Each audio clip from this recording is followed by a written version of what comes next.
Welcome to this Zentangle Quickie. My name is Heather Hartwick Gladden. I'm a Certified Zentangle Teacher, and today we're going to take a look at the Tangle Tri-Tip from CZT Barbara Duel Johnson. So this is a really neat tangle. We premiered this yesterday, Thursday, on our Tangle Time sessions. If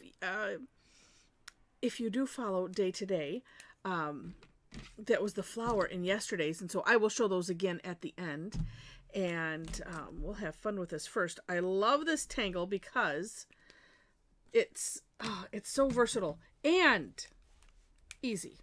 All right, and I'm just gonna draw a large one and do one of the variations, to decorate on it.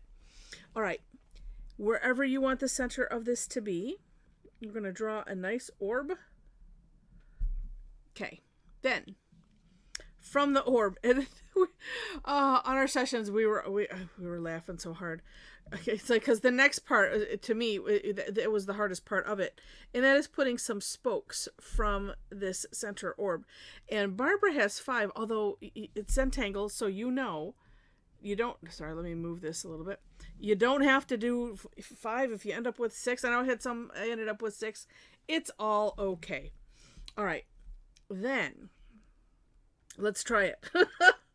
So, and then we decided if we made it like a stick figure, then it would work. So one spoke here, and I did find that it was easier. And then if I'm making some arms and then some legs, it seemed to go either. I said, I don't know, this is Donut Man or something. It's a headless stick figure. But you know what? Sometimes whatever works in your head, it's a good thing. All right.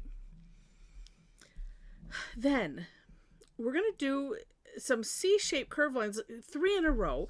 And this is where the name Tri-Tip, I believe, comes from, because, so pick one spoke, and we're going to use the takeoff and land concept where we trace over a little bit here, and then when we land here, trace over a little bit there as well. All right, so then we have a smaller C shape, a larger C shape, and then a smaller one. And then doing that in each of the sections.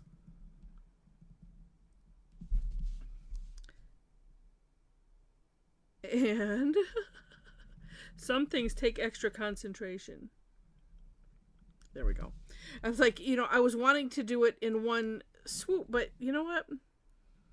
You can stop, move your tile a little bit so it's comfortable, move your tile so it's a little comfortable, and then finish. Or you can do it all, well, you can stop wherever you want. Okay, this is me talking to me, saying make up your mind. All right. Oh, I just occurred to me on this one, they all look like arrows pointing in at the, oh my gosh, that is so funny. I'm seeing this now for the first time, that they're neat poofy arrows pointing in. Okay, I'm going to do another one at some point, and I'm going to emphasize that, because that is cool, because you could emphasize it by putting little, that's what I'm going to do. I'm going to have fun. All right, but I digress. This is essentially it. And then you decorate. So on Barbara's step out, which that's in the description section, she has more ideas on variation than it takes for steps of the tangle. So lots of ways to have fun with it. And let's see if I can do something. Well, and then there's a couple of them, let me just make mention, where, she using a half of an orb, and, doing it kind of as if it was hiding behind something, kind of like the henna drum tangle, if you're familiar with that one. And then there's a couple others where instead of making just, the single line, maybe make a fine V line or 2 lines so there's a little separation. I just want to give you those thoughts there. Okay, let's see. Let's do this. Yeah, I like that one. Okay, so we can, and then the decisions on what to do. All right, So I'm going to aura these two. And you could just leave it like that if you want to. So I'm going to aura these two. And then come up to the top. It kind of a somewhat of an S shape. I really like that. You know, if I was thinking, it wouldn't have turned out that well. Let's see if I can do it again without... I also wanted it to kind of aim into that corner a little bit. And it's going to be a squatty one. This one too.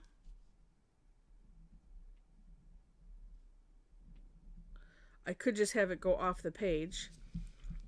But apparently I don't feel like doing that today. There we are. Okay. And let's see. All right. Let's the one thing I do like, but let's do it a little different. I'm just going to leave a little bit of a space. Oops. Apparently that's going to wait. Let's get this one all the way out. There we go. Leaving a little bit of a space there between this line and the orb. And then picking up the pen at the end. Oh, there's the arrow. That's what... Yep. I should just do that with all of them. I wasn't intending it. I was thinking it, though. The pen liked the idea, so the pen did it. Oh, that's funny. Okay, and then I'm kind of taking some ideas from what Barbara did, and we're going to put some end thatching here.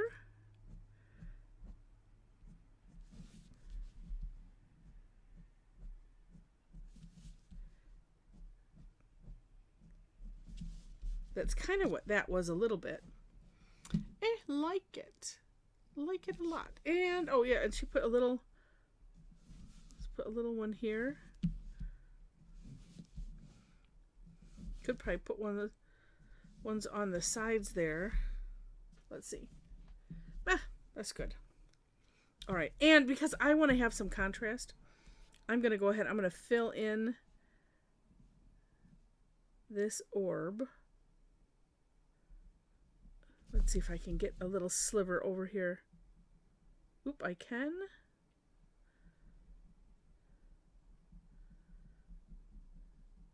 So we can have a little shine in there without using the white gel pen. Look at that. All right, now let's do some shading. And of course, I'm first thinking around this orb, so really leaving those gaps doesn't necessarily matter. And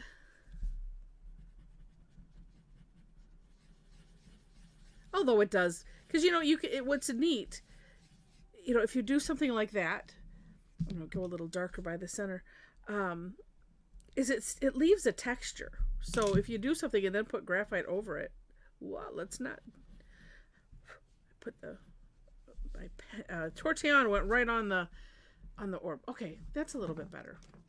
And then let's do a side of these.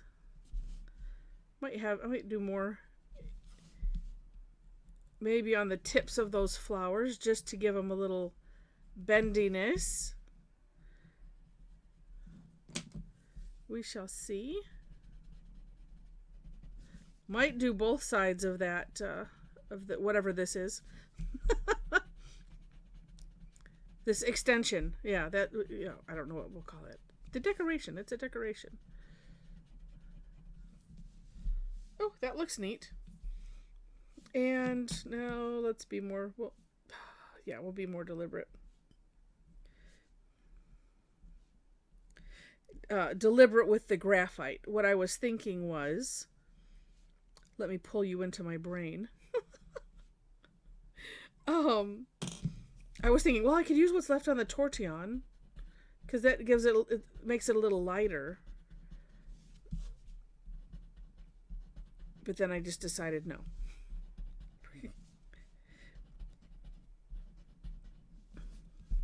More deliberate. I just came up with that. With the graphite. Yeah. Like that. And I'm really feeling like it's just need a little bit more contrast around this orb. Just because. Oh, yes, that helps. That helps. Neat. And I'm feeling like we need to put some graphite on this side too, just to make it rounded. All right. So as I do this, if you've enjoyed the video, I would love it if you click the like button. And if you like it enough to see more, please subscribe as well. In that description section, I mentioned links to the step outs. I always do my own version and then link to the creator of the Tangle. And then also in there, other resources. I have a link to my website, our Facebook page, our Tangle Addicts Facebook community page, group. So if you would like to join in the conversation, have a nice space to share your work and just enjoy all things Zentangle, we would love to have you join us. It's a lot of fun. And, this turned out so neat. I'm feeling, well, let me finish what I'm thinking, and then I'm feeling like an aura maybe or something. You know, I'm going to do that. It'll go off the page, but I think it'll look neat. All right. So you'll find those resources there. If you want to join the Facebook group, I just like to let you know that there are 4 questions to gain entry, just so you're aware. I do classes twice weekly. As I mentioned, and I'll show you in a moment the work in case you didn't watch yesterday's video. I do classes twice weekly, Tuesdays and Thursdays my time. And I do 2 sessions of them when we do them. And we would love to have you join us. Some of them are free, like this one, Tangle Time. That's a free one. It's always on Thursdays, 11 a.m., 7 p.m. Eastern Time. That did it. Yes. Something about the aura. It's just magic. Like shading, like some of the other things. Sometimes it's like, it just needs something else. That's what it needed. Oh, gosh. So anyway, come join us for classes. I do have some that are paid, like I said, and this one and some others are free, but all the information is on my website. And if you can't find something or just have a question, feel free to reach out. All right. So on one of the sessions, I decided to do this, and we paired it with this is rugged, this border tangle, and that was yesterday's tangle, so you will find that.